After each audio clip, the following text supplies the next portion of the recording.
bonjour à tous, bienvenue sur la chaîne YouTube de Timber Productions. C'est un vrai plaisir de vous retrouver pour une nouvelle vidéo. Aujourd'hui, nous allons parler de Jeep Elite et nous allons faire ensemble le petit bilan de Noël des équipes de la première division de basket français. Où en sont-elles? Quelles sont les surprises? Quelles sont à l'inverse les déceptions? Nous allons même donner un petit carton rouge à l'une des équipes qui sera vraiment notre grosse déception de ce début de saison. Bref, nous allons faire le bilan entier de cette première partie de saison. Certaines équipes ont joué 7, 8 matchs, d'autres en ont joué 4. Bref, c'est compliqué de pouvoir parler de classement, mais mine de rien, on va essayer de faire un petit bilan, au moins sur le fond plutôt que sur la forme, sur ce début de saison en JP. N'hésitez pas bien évidemment, si vous êtes nouveau, à rejoindre les réseaux sociaux de Timber Productions qui sont juste en dessous dans la description et à vous abonner si vous êtes nouveau. Je vous souhaite la bienvenue. On parle tous ensemble de basket français H24 sur les réseaux sociaux et sur YouTube, là où vous êtes aujourd'hui. La première étape de cette vidéo, nous allons nous faire ensemble les surprises de ce début de saison en Jeep Elite. Notre première surprise, c'est une équipe qui vient tout droit du Nord, c'est l'équipe du Portel. 7e place à l'heure où on parle au moment de cette petite trêve de Noël. 4 victoires, 3 défaites sur leurs 7 premiers matchs. Ce qui est intéressant, et j'en parlais déjà sur le premier bilan que j'avais fait de la saison de Jeep Elite, c'est la cohérence qu'il y a dans cette équipe. Collectivement, c'est très propre. J'en parlais d'ailleurs lors des previews avant le début de la saison, où justement je disais que si les joueurs français étaient au niveau et que les joueurs étrangers assuraient eux derrière, le Portel pouvait faire quelque chose de très intéressant. Pourquoi? Parce que l'équipe nordiste s'est vraiment appuyée sur une grosse base de joueurs français. Et autour de ça, quelques joueurs étrangers qui essayent de faire le job. Et au final, on se rend compte que c'est très cohérent. J'avais déjà parlé de Michael McIntosh, mais pas que. Les étrangers font le job autour de joueurs français qui sont vraiment plutôt bons. Johan Passav-Dutey, Mathieu Wojciechowski qui est pas non plus mauvais, Mehdi Nguama qui est plutôt pas mal en sortie de banc. Bref, voilà, globalement, cette équipe du Portel ressemble vraiment à quelque chose et propose un basket très intéressant. Alors oui, il y a eu l'élimination en Coupe de France face à une équipe de Pro B qui est la DA Blois, mais sur tout le reste, le bilan est quand même plutôt correct. 4 victoires, 3 défaites, on les attendait clairement pas là au début de saison, et leur 7e place, pour l'instant, même qualificative pour les playoffs si on arrêtait là, est très intéressante. La deuxième surprise, une équipe qui joue également en vert. Alors pas forcément un classement très haut, mais moi je les attendais plus bas et surtout après leur été très mouvementé, c'est l'équipe de Paula Cortez. 13e place, 3 victoires, 5 défaites. Donc je le dis, le bilan n'est pas non plus incroyable. Mais ils ont commencé la saison avec un Shannon Evans qui a été totalement incroyable. Depuis, il est parti du côté de la Turquie. Il a été remplacé par Justin Bibbins qui pour l'instant sur ses 2-3 premiers matchs a fait vraiment quelque chose de très intéressant. C'est une équipe qui a de fortes individualités, qui est capable donc de tirer le groupe vers le haut. On parle notamment de Justin Bibbins, mais pas que. Pet Corneli, par exemple, à l'intérieur, a réussi à montrer qu'il pouvait être une forte individualité de ce groupe, mais pas que. Donc voilà, c'est vraiment très intéressant. Je vais pas tous les citer non plus, Vincent Ford en fait aussi partie, mais voilà, le danger peut venir de partout lorsqu'ils sont capables d'être chauds. Par contre, le risque peut être lorsqu'ils sont plutôt bien défendus. Ça a été le cas par exemple face à Monaco, ils ont fait un très bon début de rencontre et où derrière la défense s'est adaptée et où c'est devenu un petit peu plus difficile. Mais dans la globalité, cette équipe de Paula Cortez, je la trouve très séduisante. L'été a été très compliqué avec le Covid, on parlait notamment d'une équipe qui avait vraiment beaucoup perdu d'argent, qui est passée d'ailleurs sous l'égide de sa municipalité parce que voilà, il n'y avait plus assez d'argent, mais voilà. Moi, je trouve on voit quand même quelque chose de très intéressant du côté de l'élan béarnais et c'est positif. Alors, ça ira peut-être pas chercher les playoffs, ça pour le coup, je vous l'accorde, mais voilà. C'est quand même quelque chose de très intéressant. Moi, je les place vraiment comme une surprise de ce début de saison, l'élan béarnais, coaché par un, pour l'instant, très bon Laurent Villa. La troisième surprise sur 3, peut-être que certains diront que c'en est pas une, mais moi, les voir à ce niveau-là aussi haut, je ne les voyais quand même pas à ce point-là. La JL Bourg-en-Bresse continue de m'épater de saison en saison, emmené par Savo Vucevic qui dirige ce groupe de main de maître. Je le trouve tellement malin au coaching. Vraiment, le contenu proposé par Bourg-en-Bresse est séduisant, il plaît et il est très complet. Le danger là aussi peut venir de partout. Ils ont fait un début de saison en Jeep Elite parfait avec 5 victoires pour 0 défaite. Il reste sur 2 petites défaites, mais rien de bien grave. Leur campagne européenne est d'ailleurs très bonne. Ils sont qualifiés pour le top 16 de l'Eurocup. Voilà, franchement, sur le contenu, je suis vraiment séduit à 100%. J'ai eu la chance de les commenter sur leur tout premier match de la saison face à Nanterre. Ils avaient réalisé une performance parfaite, emmenée par un Danilo Ndouzic incroyable. Alenomic s'avère, comme c'était prévu, être une vraie pièce à l'intérieur. Voilà. La petite mention, bien évidemment, et quand on parle de Bourg-en-Bresse, on ne peut que le citer, c'est Hugo Benitez qui fait un début de saison lui aussi parfait du haut de son jeune âge. Bref, toutes les pièces sont bien posées par Savo Vucevic pour que ce groupe soit intéressant et joue bien en basket. Et pour l'instant, c'est très très bon, une belle surprise Bourg-en-Bresse que je n'attendais pas quand même en commençant la saison par un 5-0 et pourtant c'est le cas. Et surtout avec cette qualité de jeu, il faut le mentionner. Voilà pour cette première partie. La deuxième partie, ça va être nos satisfactions, les équipes qui ne sont pas des surprises mais qui font un début de saison très très bon. Dijon en fait partie, 3e place, 7 victoires, 2 défaites. C'est un début de saison très correct, même très très bon pour les joueurs de Laurent Le Niam. Mais voilà, rien de si étonnant. Ils ont conservé une bonne partie de l'effectif, David Holston, Axel Julien, mais pas que. Bref, ils ont fait revenir Jacquin Linguet. Tout ça fait que la routine se passe très bien du côté des Bourguignons. Le jeu est bien huilé, emmené par un très bon coach, capable, comme on l'a vu, de péter un petit coup de gueule quand il faut et de réemmener le groupe sur le droit chemin. Bref, tout est cohérent, tout est très très bon. Voilà, c'est très juste ce que propose la JD à Dijon. Moi, ça me séduit. Ils sont hauts, mais en même temps, on les attendait là. Et c'est qu'une confirmation du début de la saison passée qui a été, elle aussi, parfaite. La deuxième satisfaction, c'est aussi dans le très très haut du panier.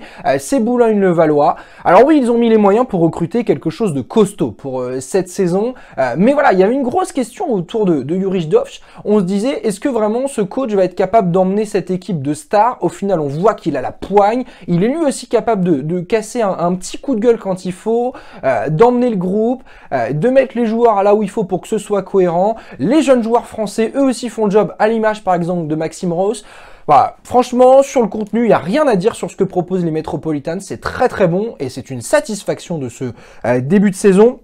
Une autre satisfaction, et là aussi il n'y a pas de doute, première place, 6 victoires, 1 défaite, Monaco propose quelque chose de très intéressant, et je ne peux que citer la présence de Zvezdan Mitrovic au coaching, qui a réussi à remettre une sorte de cohérence, comme il l'avait fait d'ailleurs lors de son premier passage du côté de Monaco. Maintenant, je ne sais pas bien évidemment où va mener cette saison, mais si on arrivait à aller au bout de cette saison, ce qu'il va falloir enfin, et une bonne fois pour toutes, c'est le titre pour cette équipe de Monaco, qui court tant bien que mal après ce titre de Jeep Elite, et espérons bien évidemment pour Mitrovic que ce retour à Monaco pourrait être celui du titre. La dernière satisfaction, je ne les ai pas placés comme une surprise, même si ça aurait pu être le cas, c'est l'équipe du CSP Limoges, 6e place, 4 victoires, 3 défaites.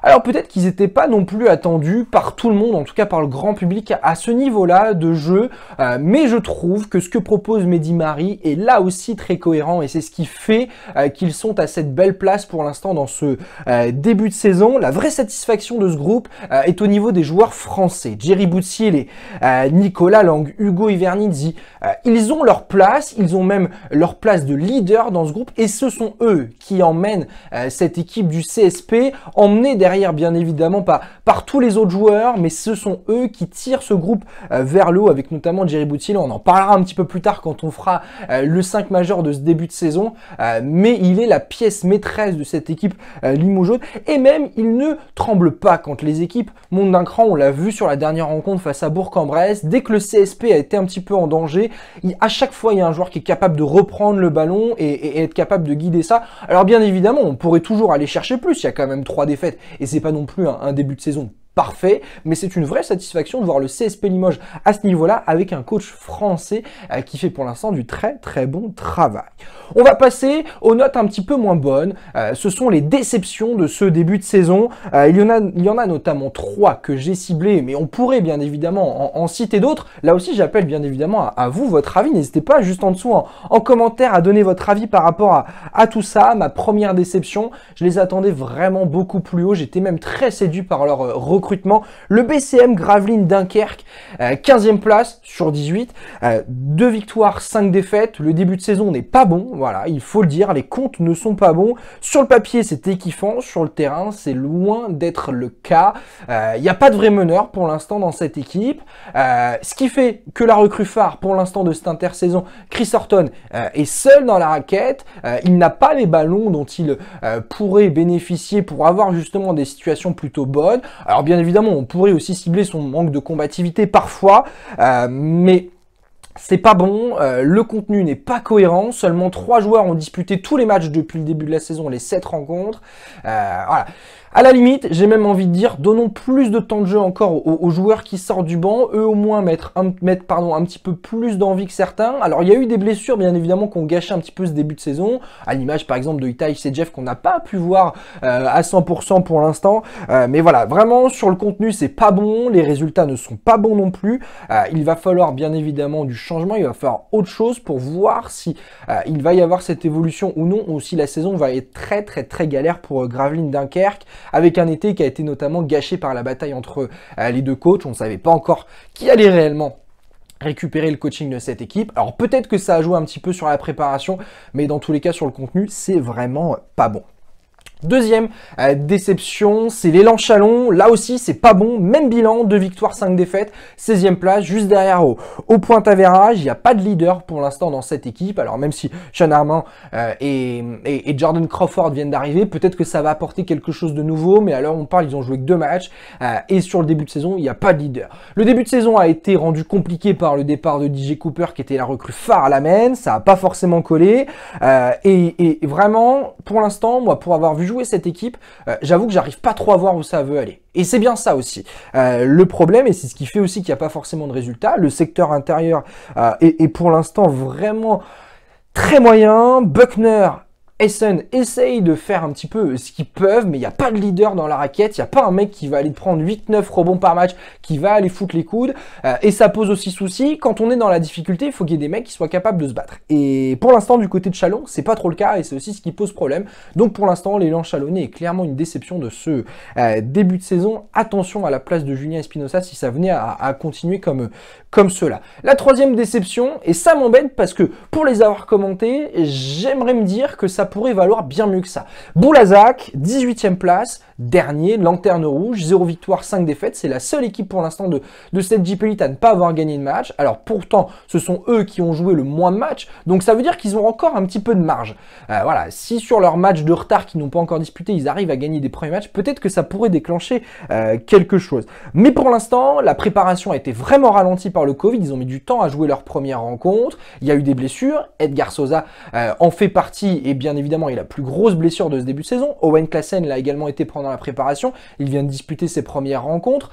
Mais c'est pour l'instant très compliqué. Ce que propose Boulazac, ils sont derniers, ça va mettre du temps à se mettre en place. J'ai envie d'être optimiste autour de cette équipe de Boulazac. Pourtant, j'ai pas d'attache particulière pour le BBD, mais je me dis que vraiment, il y a quelque chose à faire. On voit la progression et enfin la mise en marche d'Aaron Best, et peut-être que ça pourrait donner quelque chose de meilleur justement dans les semaines à venir. Dans tous les cas, ce sera qui tout double. S'il n'y a pas de victoire dans les prochaines rencontres, il n'y aura pas le moment où ça pourra y aller et où la saison pourra se déclencher. Voilà, après le calendrier a quand même été très compliqué pour Boulazac. Sur les 2 derniers matchs, ils ont joué les Metropolitans, ils ont joué Monaco, donc vraiment 2 grosses équipes. Donc voilà, peut-être que quand ils joueront des équipes un petit peu plus basses, peut-être qu'ils seront capables de pouvoir aller chercher des victoires. Mais voilà, les victoires vont être aller chercher très vite pour cette équipe de Boulazac, que j'aurais pu mettre comme mon carton rouge de la saison, mais c'est pas le cas. Le carton rouge, c'est pour l'instant Chalon-Reims. J'avoue que pour l'instant, je suis vraiment pas en adéquation avec ce qui est proposé par le CCRB. 17e place, avant-dernier, 1 victoire, 7 défaites, mais surtout sur le contenu, j'adhère pas du tout. Il n'y a pas de fond de jeu, c'est un petit peu à qui on file la balle et qui veut shooter, à l'image d'un Jalen Adams qui, oui, fait des statistiques, mais en même temps, on peut pas le considérer comme un des meilleurs joueurs de JP Elite, même si c'est un des meilleurs marqueurs. Sur le contenu, je suis pas forcément convaincu. Les joueurs français n'importent rien à part Mathieu Mathieu Gauzin en rotation. Voilà, j'en attends beaucoup plus d'un mec comme Jesse Begarin par exemple. Alors oui, c'est pas le mec qui va mettre 15 points par match, mais voilà, sur tous les joueurs français, on en attend beaucoup plus. Ikene Ibekwe fait beaucoup de fautes à l'intérieur, ça mange aussi de la rotation, et c'est ce qui fait aussi que le secteur intérieur du CCRB est vraiment très très moyen. Ce sont vraiment les postes 3 qui sont capables de faire de bonnes choses, à l'image par exemple de Dominique Archie qui fait un début de saison très correct, mais c'est vraiment sur le secteur extérieur pardon, que ça se joue. Sur le reste, vraiment, je suis très mitigé. Voilà, il y a vraiment zéro cohérence, pardon, et j'ai peur pour la suite de la saison pour le CCRB. N'hésitez pas, bien évidemment, à me mettre votre avis juste en bas. On va finir ces 4 petites parties par les équipes paris sur la saison sur l'année 2021. Quelles équipes vont un petit peu me faire cliquer? Quelles équipes pour lesquelles j'ai envie de croire à une belle année 2021? 2 équipes que j'ai mises. La première, c'est le Cholet Basket qui reste sur des prestations très intéressantes. J'avais eu la chance de de les commenter sur leur rencontre face à Lasvel et je les avais trouvés très bons. Voilà. Sur la durée, il avait manqué des rotations pour le CB pour pouvoir l'emporter, mais ça avait été plutôt correct. Sur les dernières rencontres que j'ai vues du Cholet Basket, j'ai vraiment été séduit par ce qui est proposé. J'adore ce que fait Michael Stockton à la main, qui est pour moi le meilleur meneur dans ce début de saison du côté de la JP Elite. Alors bien évidemment, le débat pourrait se poser avec d'autres, mais voilà, franchement, j'adore ce que propose Michael Stockton. Les quelques réajustements avec les départs notamment de Terrell Parks par exemple ont pu apporter quelque chose de nouveau au CB, et sur le contenu, je suis vraiment séduit par ce que propose Herman Kunter, qui donne aussi la chance aux joueurs français, à l'image de Nyanta Diarra, qui est très intéressant dans ce début de saison. À voir bien évidemment ce que ça va donner sur 2021, mais moi je crois beaucoup pour l'instant à l'année 2021, au moins sur cette saison du Cholet Basket. La deuxième équipe qui va me faire cliquer et dont je crois, s'ils arrivent à être sérieux défensivement et à faire des matchs durant 40 minutes, l'Orléans Loiret Basket pourrait vraiment être très relou à jouer cette saison. Offensivement, c'est le feu, c'est la meilleure attaque du championnat de JP Elite. Défensivement, c'est un petit peu plus moyen et c'est ce qui pose souci, et c'est aussi ces moments de moins bien qu'ils ont dans les rencontres qui leur posent vraiment problème. Ça avait été le cas notamment face à Lasvel, où dès qu'ils ont eu un moment de moins bien, ils ont coulé et ils n'ont pas pu remporter cette rencontre. Voilà, il va falloir un petit peu plus de cohérence sur 40 minutes, mais si c'est le cas, Orléans Loiret Basket peut vraiment être capable de jouer les playoffs. Donc attention, cliquez sur cette équipe qui va être intéressante à regarder jouer en 2021. Notre petit 5 de départ de cette première phase du championnat. Jusqu'à Noël, bien évidemment. Alors, il y en a qui ont joué 4 matchs, il y en a qui en ont joué 5, d'autres en ont joué 7, 9. C'est compliqué de pouvoir sortir 5 joueurs. Je suis sûr que vous, derrière votre caméra, vous aurez aussi un petit peu votre avis par rapport à ça. N'hésitez pas à mettre votre 5 dans les commentaires. Mon meneur de cette première partie de saison, c'est Michael Stockton. 19,4 d'évaluation. Il est aussi bon offensivement que défensivement. 2,1 interceptions par match, quasiment 7 passes décisives par rencontre, quasiment 15 points. Il est extrêmement complet et il participe à pour l'instant la belle aventure de Cholet depuis 2-3 matchs, même si le début de saison a été très compliqué. Là, depuis 2-3 matchs, je trouve que vraiment le contenu est très intéressant, et quand il arrive à trouver ses intérieurs, et ben voilà, cette équipe de Cholet est difficilement jouable par des équipes entre guillemets dites moyennes. Alors bien évidemment que les grosses équipes vont être meilleures que le Cholet Basket. On va pas leur demander de rivaliser avec les Metropolitans, avec l'AS Monaco ou encore avec l'Asvel. C'est pas la question. Mais par contre, avec les équipes moyennes pour lesquelles ils pourraient se battre pour les playoffs, Michael Stockton est la pièce maîtresse, et pour moi, c'est le meilleur meneur dans ce début de saison du championnat de JP Elite. Le meilleur arrière, en tout cas mon arrière de mon 5 de départ, Isaiah Cordinier, qui fait une saison dans la lignée de sa saison précédente. C'est toujours en constante progression. C'est très intéressant. Il est à 18 d'évaluation. Il est très bon, c'est lui le leader pour l'instant de cette équipe de Nanterre, qui fait un début de saison plutôt correct. Ils sont aux alentours de la 7e, 8e place. Il propose quelque chose de plutôt bien, et Isaiah Cordini est vraiment la pièce maîtresse, et au poste 2, s'il fallait choisir un joueur pour faire mon équipe, je choisirais clairement Isaiah Cordini. Le poste 3, Danilo Andouzic, voilà, qui est pour moi le joueur le plus juste de ce début de saison. Alors c'est pas forcément le mec qui met le plus de points, c'est pas forcément celui qui fait le plus de stats, mais c'est vraiment celui qui fait, selon moi, en tout cas partie des joueurs qui font le moins d'erreurs. Il y en a d'autres, hein, bien évidemment. Axel Julien, par exemple, en fait partie. Il m'a plutôt bien séduit par rapport à ça sur ses choix. Mais Danilo Andouzic est vraiment le monsieur sérénité de cette équipe de la JL Bourg-en-Bresse qui a des stats qui sont totalement incroyables dans ce début de saison. J'ai parlé bien évidemment du début de saison à 5 victoires, 0 défaites. Danilo Andouzic était la pièce maîtresse de ce début de saison de Bourg-en-Bresse. Mon ailier fort, il est blessé, mais je voulais le placer parce que c'est une vraie surprise. Il arrive tout droit de Pro B. Shima Moneke, le joueur de l'Orléans Loire et Basket. C'est le spectacle, c'est la surprise, c'est le showtime, c'est tout. C'est la 3e meilleure évaluation du championnat. Il a joué 5 matchs. Il est blessé, mais il va revenir très prochainement. Et Shima Moneke, outre son look détonnant, avec ses lunettes, avec ses cheveux, bref, Shima Moneke, c'est le gros kiff dans ce début de saison et je ne pouvais pas ne pas en parler dans cette vidéo. C'est lui, mon ailier fort de ce début de saison. Et mon pivot, il fallait que je mette un deuxième joueur français, c'était obligatoire. C'est monsieur Jerry Boutsielé du Limoges CSP. Il fait un début de saison parfait, c'est le meilleur intérieur du championnat, c'est la meilleure évaluation du CSP. Il y a tout qu'il faut pour pouvoir dire que Jerry Boutsielé est en pleine progression et qu'il est tout simplement le meilleur joueur limogeaux depuis le début de la saison. Et c'est aussi ce qui fait que Limoges fait partie des satisfactions de ce début de saison. Donc voilà, mon 5 de départ, Stockton en 1, Cordinier en 2, Andouzic en 3, Shima Moneke en 4, et le poste 5, monsieur Jerry Boutsielé. Voilà tout ce qu'on pouvait dire autour de ce petit bilan sur cette première partie de saison. C'était le petit bilan de Noël de la JP Elite. On va se retrouver très vite pour le bilan de Noël de la Pro B, donc restez connectés bien évidemment. Activez la petite cloche juste en bas si vous voulez avoir la notification dès les prochaines vidéos. N'hésitez pas vous aussi à me donner votre avis en commentaire et lâchez un petit pouce bleu si cette vidéo vous a plu. Je pourrais en faire très vite bien évidemment pour vous car Noël est bientôt fini, les vacances sont bientôt finies. Il va falloir retourner au travail car les matchs vont très vite reprendre dès début janvier sur la chaîne L'équipe, sur Sport en France et sur la plateforme de la Ligue nationale de basket. J'espère que cette vidéo vous a plu et on se dit à très vite pour le bilan de Noël des équipes de Pro B. Salut!